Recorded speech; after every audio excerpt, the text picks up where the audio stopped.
દયા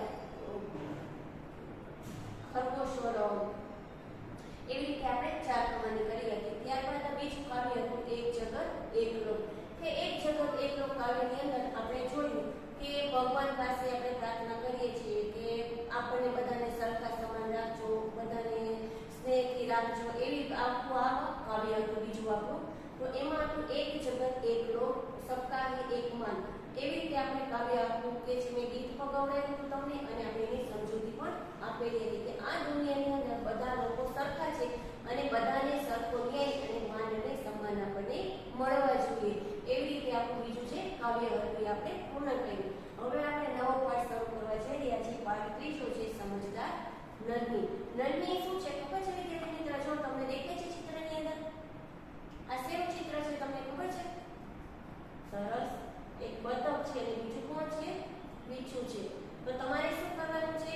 હું જ્યારે બોલું ત્યારે તમારે પાઠને તમારી સાથે રાખવાની છે કે જેથી કરી અને તમને ખબર પડે અને આમાં કોઈ શબ્દ એવા આવતા હોય કે તમને જે ન સમજ પડતી હોય તો એની નીચે તમારે લાઈન કરવાની છે કે જેથી કરીને ખબર પડે કે તમને કંઈ સમજાતું નથી તો પછી સમજી શકીએ આપણે। તો ચાલો હવે પાઠની આપણે શરૂઆત કરીએ। पाठ का नाम है समझदार नन्ही। तो इस कहानी में व्यक्ति को किसी भी परिस्थिति में भलाई करने का अपना स्वभाव नहीं छोड़ना चाहिए। आपने कहानी बतावेली છે એમાં આપણે શું સમજાવેલું છે કે આપણો જે સારો છે કે કોઈ પણ પરિસ્થિતિ હોય એની અંદર જો આપણો ભલાઈ કરવાનો સારું કામ કરવાનો જો સ્વભાવ હોય ને તો આપણે કોઈ પણ પરિસ્થિતિમાં આપણો સ્વભાવ આપણે છોડવો જોઈએ नहीं। यह बात प्रस्तुत की गई है, आपने यह समझावવામાં આવેલી છે। हमारे समाज में कुछ लोगों का स्वभाव बुरा हो सकता है। આપણો સમાજ છે એવું જરૂરી નથી કે સમાજની અંદર બધા વ્યક્તિ સારા જ હોય, પણ એવું પણ બની શકે કે ઘણા વખત ખરાબ લોકો પણ હોઈ શકે। लेकिन हमें अपना अच्छा स्वभाव नहीं छोड़ना चाहिए। भले ને ખરાબ લોકો હોય પણ આપણો જે સારો સ્વભાવ છે એના લીધે આપણે આપણો સારો સ્વભાવ છોડવો જોઈએ નહીં। કહેવાનો મતલબ એમ છે કે જે લોકો ખરાબ છે એની સાથે આપણે ખરાબ વર્તન ન કરવું જોઈએ। આપણે એની સામે ભલે આપણે સારા છીએ તો આપણે હંમેશા એની સામે સારા બનીને જ રહેવું જોઈએ। આપણો સ્વભાવ છે તો આપણે આપણો સ્વભાવ છે એ છોડવો જોઈએ નહીં, એવું આપણને આ પાઠની અંદર કહેવામાં આવેલું છે। આ તો હવે સમાજનું નહીં બધું હતું। હવે આપણે શું કરવાનું છે તો કે પાઠની શરૂઆત છે તો કે સમજદાર નન્હી। નન્હી કોણ છે આ પાઠની અંદર તમને ખબર છે? તો કે નન્હી છે એક નાની બતક છે, તો એના પરથી આખો આપણો પાઠ છે સમજદાર નન્હી કે સમજદાર નાની બતક છે। કેવી રીતે સમજદાર છે આપણને પાઠમાં જાણવા મળે છે। तो આપણે ચાલો પાઠની શરૂઆત કરીએ। नन्ही बतख तट पर आई तो उसने देखा कि एक बिच्छू दलदल में फंसा है।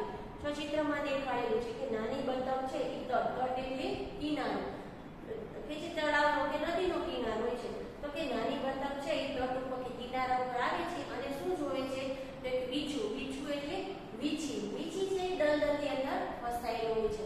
દલદલ એટલે શું વિદ્યાર્થી મિત્રો તમને ખબર છે? કોઈ કાદવ હોય છે ને અમુક જગ્યાએ એવી હોય કે તમે અંદર પગ મૂકો ને તો જમીનની અંદર તમારી જે અંદર રેતી કે કંઈ હોય એ અંદર અંદર ખૂંચતી જાય અને તમે પણ એની સાથે અંદર અંદર ખૂંચતા જાઓ, એવું દલદલ કહેવાય છે।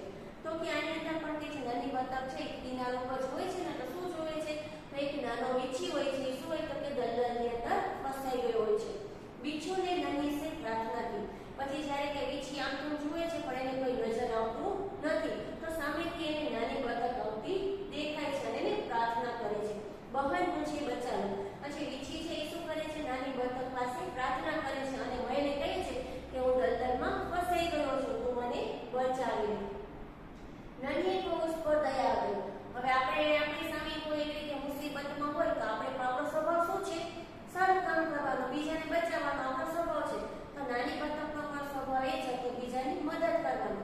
તો વીછી છે એને મદદ માંગે છે કે મને બચાવી લે, તો નાની બતકને ઓની પર દયા આવી ગઈ। उसने बिच्छू को दलदल से उठाकर सूखे स्थान पर रख दिया। ચિત્રમાં તમને બતાવેલું છે કે એની ચાંચની મદદથી વીછીને શું કરે છે પોતે દલદલમાંથી બહાર કાઢે છે અને કોઈ સૂકી જગ્યા હતી અહીંયા ઉપર વીછીને તે રાખી દે છે। बिच्छू को શેતાની સૂચી। હવે એને મદદ કરે છે, સૂકા સ્થાન પર રાખી દે છે તો વીછુને શું થાય છે? શેતાની સૂચે છે। તમને ખબર જ છે કે વીછીનો સ્વભાવ શું હોય તો કે હંમેશા ડંખ મારવાનો। વીછી છે ખૂબ જ શેતાની છે, એને શેતાની કરવાની સૂચી કહે છે। उसने नन्ही को डंक मार दिया। હવે એક તો નાની બતકે એને વીછીને બચાવેલો તો શું કર્યું? બિચારી તમને ખબર છે વિદ્યાર્થી મિત્રો વીછીનો ડંખ ક્યાં હોય? ખબર છે તમને? બોલો જોઈ. ક્યાં હોય? તો કે એની જે પાછળ પૂંછડી હોય છે ને એમાં એનો ડંખ હોય છે. તો એ વીછું કે છે એને કે છે ખૂબ જ શેતાને સૂજે છે અને કે છે નાની બતકને શું કરે છે? પોતે ડંખ મારી દે છે. પણ એનો ડંખ એટલો ખતરનાક નથી હોતો કે જેટલો સાપનો હોય છે ને. સાપ જ્યારે આપણને કરડે ને તો એનો ઝેર આપણને ચડી જાય છે. અમુક સાપ હોય છે, બાકી અમુક સાપ તો ઝેરીલા નથી હોતા. પણ આ વીછીનો જે ડંખ છે એ આપણને મારતું નથી, પણ આપણને ઘણું નુકસાન કરે છે કે જે એનો ઝેર છે આપણને સોજા દે છે આપણને. તો આપણું જે શરીર છે એમાં સોજો આવી જાય છે. તે તો કે નાની બતકને ડંખ મારી દે છે. નન્હી પીડાશે તડપથી. હવે જ્યારે વીછી કે છે નાની બતકને ડંખ મારે છે ને તો શું થાય છે? નન્હીને ખૂબ જ દર્દ થાય છે. આપણને જરા કીડી ચટકો ભરી જાય છે તો શું થાય છે? તરત જ અહીંયા લાલ ચામડું થઈ જાય છે. મચ્છર કરડે છે તો પણ લાલ ચામડું થઈ જાય છે. આ તો વીછીનો ડંખ હતો. તો વીછીનો ડંખ જ્યારે વીછીનો ડંખ લાગે છે ને તો નાની બતકને શું થાય છે? થોડી પીડા થાય છે ને દર્દ થતું હોય છે. उसने वीछू से पूछा क्यों भाई तुमने मुझे डंक क्यों मारा?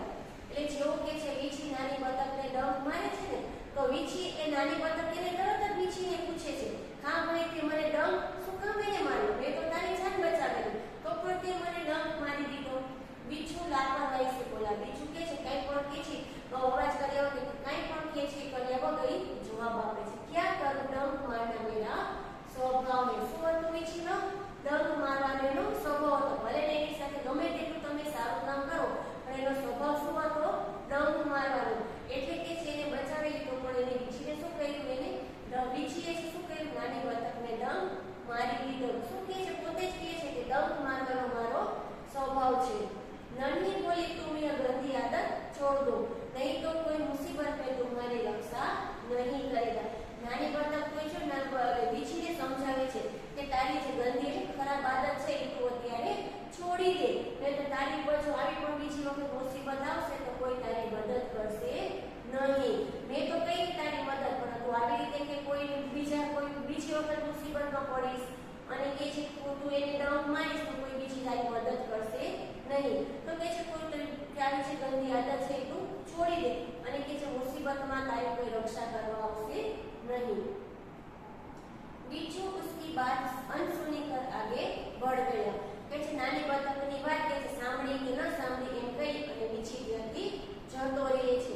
હવે આવી સારી વાત બતકે કરી પણ વીછીએ કઈ ધ્યાન આપ્યું નહીં અને એની વાત સાંભળ્યા વગર વીછી છે ત્યાંથી જતો રહ્યો. નન્હી अपनी मां के पास नदी में चली गई. તરત જ કે છે નાની બતક છે તરતી એની માં જે છે ત્યાં પોતે જતી રહી છે. માને પૂછે નાની બેટી તું કહાં રહી ગઈ? એની માં તરત જ કે છે નાની છે એને પૂછે છે કે તું આટલી વાર સુધી ક્યાં હતી? કે છે નन्ही बोली मां एक बिच्छू दलदल में फंस गया था, उसे बचाने में देर हो गई. પછી નાની બતક છે એ માને કે છે કે મામા કે છે કે હું જ્યારે આવતી હતી ને ત્યારે રસ્તામાં મને વીછી મળ્યો અને દલદલમાં ફસાયેલો હતો, એને કે છે બચાવવા મને મોડું થઈ ગયું. मां खुश होकर बोली बेटी यह तुमने बहुत अच्छा काम किया. સારું કામ કરીએ તો આપણે માં છે કે પિતાજી છે એ આપણને શાબાશી આપવાના છે ને. તો નાની બતક કે છે વીછીને મદદ કરી ને તેની માને ખૂબ જ શાબાશી આપે છે અને કહે છે કે તે સારું કામ કર્યું કે તેને જાન બચાવી. નન્હી બોલી देखी बदले में उसने मुझे डंक मार दिया. પછી છે નાની બતક છે એની માને કહે છે કે શું કરું? બદલામાં કહે છે કે વીછીએ મને ડંક મારી દીધો. મેં એની જાન તો બચાવી પણ બદલામાં એને મને ડંક મારી દીધો. मां बोली बिच्छू अपनी गंदी आदत का गुलाम है. પછી એની માં છે નાની બતકને કહે છે શું કહે છે? તો કે એની ગંદી આદત છે કે ડંક મારવાની, તો કે એનો ગુલામ બની ગયો છે, એ આદત છોડી શકે તેમ નથી. એવું માં છે એ નાની બતકને સમજાવે છે કે એની ગંદી કે જે ખરાબ આદત છે એનો કે ગુલામ બની ગયો છે, એટલા માટે એ છોડતા થોડી વાર લાગશે. तुम उसे चाहे कितनी बार बचाओ वो बार बार डंक मारता रहेगा. એની માં એને સમજાવે છે કે તમે આપણે એને ગમે એટલી વાર બચાવશું ને તો પણ એનો જે સ્વભાવ છે ડંક મારવાનો એ છોડી શકશે નહીં. ગમે એટલી મુસીબતમાં હશે, ગમે એટલા લોકોને બચાવશે ને તો પણ હંમેશા એ ડંક મારતો જ રહી શકે છે. નન્હી બોલી मां मैं उसकी गंदी आदत छुड़ा कर रहूंगी. પછી નાની બતક છે એની માને કહે છે કે માં એની જે ગંદી ખરાબ આદત છે ને હું એને છોડાવીને જ રહીશ, એવું એની માને કહે છે. कुछ दिन बाद बिच्छू के प्राण पुनः संकट में पड़ गए. तो એને થોડો નાની બતક એની માને પ્રોમિસ કરે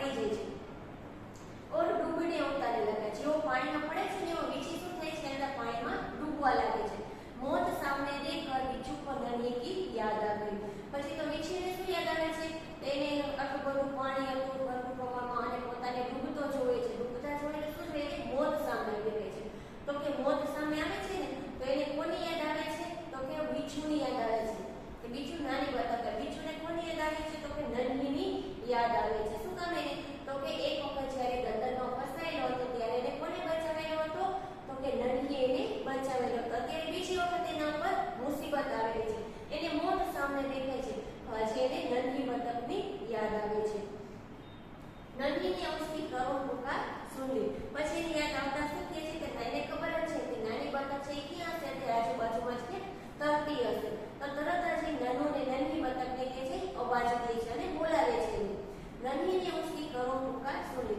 તો નાની બતક છે એને કે દુઃખ ભરી અવાજ છે ને મને બચાવો કહી તો આપણે પણ દોડતા જઈએ કે આપણો સ્વભાવ હોય કોઈને બચાવવાનો કે કોઈની મદદ કરવાનો તો આપણે પણ જે કોઈનો અવાજ સાંભળીને આપણે પણ હંમેશા મદદ કરવા જઈએ તો એવી જ રીતે નાની બતકનો સ્વભાવ હતો બીજાની મદદ કરવાનો તો એટલા માટે કે નાની બતક છે એને કે છે બીજુનો અવાજ સાંભળે છે ને દુઃખ ભર્યો તો તરત જ એ દોડીને જાય છે વહ ઝપટ કર બીછુ કે પાસ आ गई તરત જ તે બીછુ પાસે પહોંચી જાય છે सहसा ही उसके मन में विचार आया તરત જ કે છે કે નાની બતક છે એના મનમાં વિચાર આવે છે કયો વિચાર આવે છે તો अब मैं इस गंदे स्वभाव वाले बिच्छू को नहीं बचाऊंगी તરત જ એને યાદ આવે છે શું યાદ આવે છે તો કે એક વખત કે દલદલની અંદર કે છે આજ કે જે બીછુ ફસાયેલો હતો મેં એને બચાવેલો પણ એના ગંદા સ્વભાવને લીધે એને શું કહ્યું હતું કે મને ડંખ મારેલો હતો આ એ જ બીછુ છે કે અત્યારે મુસીબતમાં છે જો એને પાછું બચાવીશ તો શું કરશે પાછું મને ડંખ મારી દેશે એવું એને યાદ આવે છે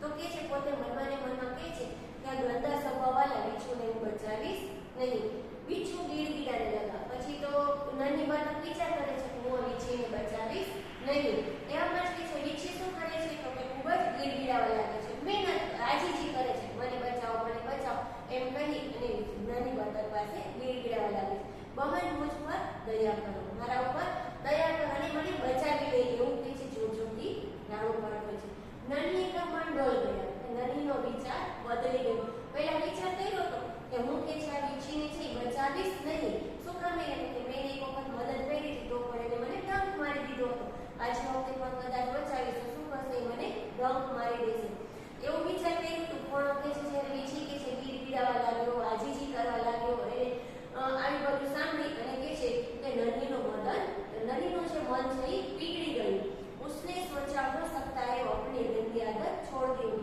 પછી પોતે મનમાં ને મનમાં છે નાની બતક વિચાર કરે છે કે કદાચ એને પોતાની જે ગંદી આદત હતી કે જે ડંખ મારવાની એને છોડી પણ દીધી હોય કેમ કે થોડો સમય વીતી ગયો હતો તો થોડા સમયમાં માણસ ક્યાં શું ને શું થઈ જાય છે પહેલામાં એને પણ વિચાર કર્યો કે કદાચ એને પણ પોતાની જે ઘડિયા ખરાબ આદત છે એને છોડી દીધી હશે નન્હી ને બીછુ को दोबारा जीवन दान दिया પછી તો કે નાની બતક છે એના ઉપર દયા થાય છે અને નાની બતક છે શું કરે છે કે વીછીને બચાવી અને એને નવું જીવનદાન આપે છે કેટલી વાર જીવનદાન આપ્યું એને નાની બતકે તો કે 2 વખત કેવી રીતે તો કે એક વખત છે એને દલદલમાં બચાવેલો ત્યારે એક વખત આપેલું અને બીજી વખત શું છે તો કે પાણીની જે ધારા પ્રવાહ હતી એની અંદર ફસાઈ ગયો હતો એમાં એને બચાવેલો આવી રીતે નાની બતકે વીછીને 2 વખત જીવનદાન આપેલું છે बिच्छू अपने स्वभाव के अनुसार उसे डंक मारने के लिए आगे बढ़ा खबर है कि वीछी ने શું હતું ડંક મારવાની ખરાબ આદત હતી તો જેવું હશે કે જેને પાણીની ધારામાંથી બહાર કાઢે છે